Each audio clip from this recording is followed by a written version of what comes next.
While on campus, you may have noticed QR codes posted on many of the doors. Niagara College has introduced a new Wayfinding app to help you find your way around campus. We've also designed a series of steps to help you access that app. Step 1.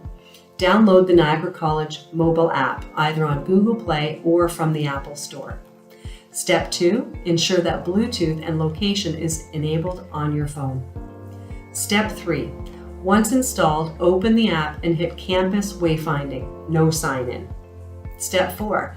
Once you are in the app, you will see the layout of the LauNCh campus main complex, ground floor. Click on the menu icon to find other location layout plans. Step 5. Click on the arrow on the bottom right of the screen to identify your current location. You will see a beacon on the screen, which will move with you. You can get step-by-step navigation support by clicking on any point on the map. You can also use the search bar to find what you are looking for, including classrooms. Swipe up on the horizontal menu bar to view more options, including where to find customer service, elevators, exits, the information desk, restrooms, security, parking, and the stairs.